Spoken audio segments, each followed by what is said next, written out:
Welcome to Museum Monday at John James Audubon State Park in Henderson, Kentucky. My name is Heidi Taylor Caudle, and I am the museum curator here at the park. Today, I'm excited to share with you a small collection of calling cards that were used by John James Audubon between 1827 and 1830 while he was seeking subscribers to the Birds of America. These are 4 of the cards in our collection. One card has writing on both the front and back, which is why you're seeing 5 images here. In addition to the cards, we also have Audubon's calling card case, which he used to carry his cards and have them on hand when needed. Before we take a closer look at these items, we should talk about calling cards and how they were used during Audubon's time in the early 19th century. Calling cards were small, rectangular pieces of paper about the size of a playing card that bore the name and perhaps address of a person. Fashionable upper-class people in Britain, Europe, and the eastern United States considered calling cards to be essential accessories to a good social life. There was a complicated and strict set of rules for using calling cards. Knowing and following these rules demonstrated to friends and new acquaintances that a person was part of that upper class and had good intentions. These cards were left at homes when making a visit, sent to people, or exchanged in person. Calling cards were used as a means of introduction, to build stronger relationships, to express condolences or congratulations, to express appreciation, to notify people of the arrival and departure of visitors to their home, and even just to say hello to someone. Calling cards were also considered status symbols. People kept a silver tray on a table in their entrance hall where they would display the calling cards they had received. Often, the cards of the wealthiest and most socially powerful individuals were purposefully left on top as a way to impress anyone who might come to visit. It is similar to our social media today, where you might look at someone's followers to see who's in their social circle. John James Audubon was very much aware of the social importance of calling cards when he arrived in Liverpool, England in 1826. In his journal in July 1826, Audubon notes 2 instances where he interpreted someone else's intentions towards him through the giving or not giving of their calling card. On July 21st, 1826, Audubon writes about a humiliating incident where he tried to reestablish an acquaintanceship with his wife's brother-in-law, Mr. Gordon, in the hopes of seeing her sister, Anne Bakewell Gordon, who he had known when she was a child. Audubon felt coldly received by Mr. Gordon and assumed it was because the family knew he was a poor man. He expresses his dismay in the journal that he would not be able to visit Anne without her husband's approval. He says, "After a few moments, Mr. G made his appearance, but did not recollect my countenance. I was coldly received, I think. I was asked when I took my leave, which was not long, I assure thee, after our meeting, if I should not call again. Where is that sweet Anne Bakewell that I knew when a child? That sweet sister of thine who almost grew up by my side? She is in Liverpool, and I shall not see her. It is severe, but it must be endured. And yet what have I done? Ah, that is no riddle, my friend. I have grown poor." The next day, on July 22nd, Audubon writes that, quote, "I saw Mr. G again. He was much the same. He gave me his card, and I now can go see thy sister, if I feel inclined or think it proper." With Mr. Gordon's calling card in hand, Audubon would have been able to enter the Gordons' house as a visitor.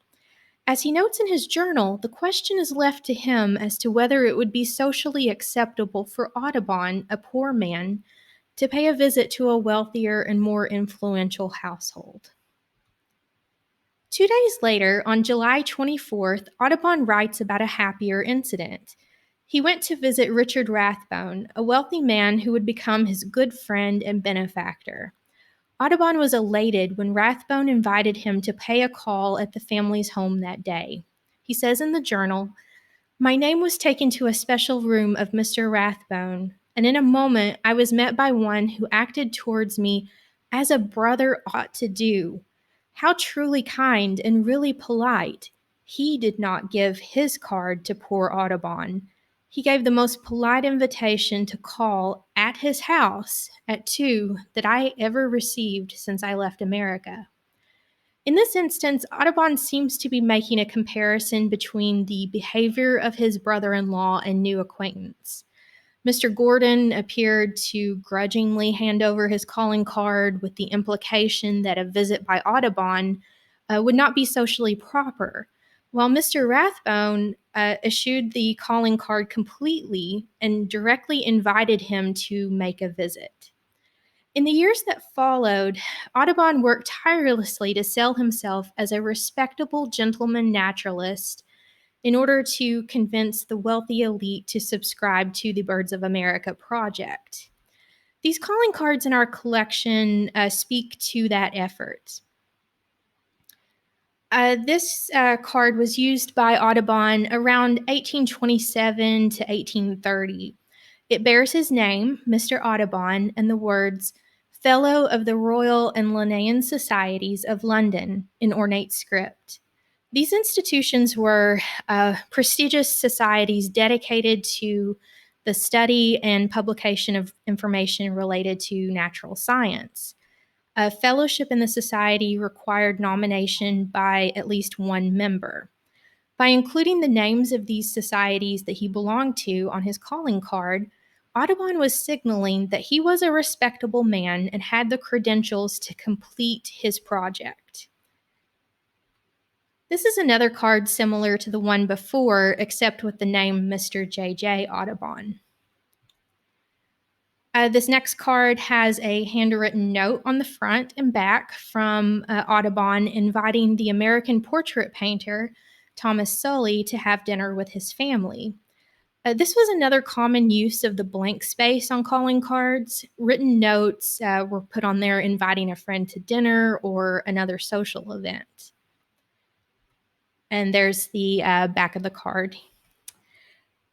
This last card also has a handwritten note from Audubon to a Mr. Mallory asking him how he is doing and promising to pay him a visit that evening. And along with these cards, we also have Audubon's calling card case. It is made of dark brown leather with an ornate pattern embossed on it. Audubon would have used it in a similar way to how people use business card cases today. The case protected his calling cards from tears and bending. He would have worn it in his breast pocket, having it readily available to pull out and open to give someone his card. These items tell us a story about John James Audubon as a businessman and self-promoter. He had to learn the complicated social rules for using calling cards in a society that was so different from what he was used to in America. Over time, he carefully collected memberships in prestigious natural science societies and made sure to put the initials of these societies on his cards. Audubon cultivated relationships with potential supporters, finding ways to be invited to dinner parties and other social engagements. These actions were incredibly important to the publishing of the Birds of America. Without subscribers, it would not have been possible for Audubon to have afforded to pay for the engravings of his drawings, like this one. Without subscribers, we would not have the beautiful bird illustrations that we know and love today. Thanks for listening. Check back next week for another Museum Monday video.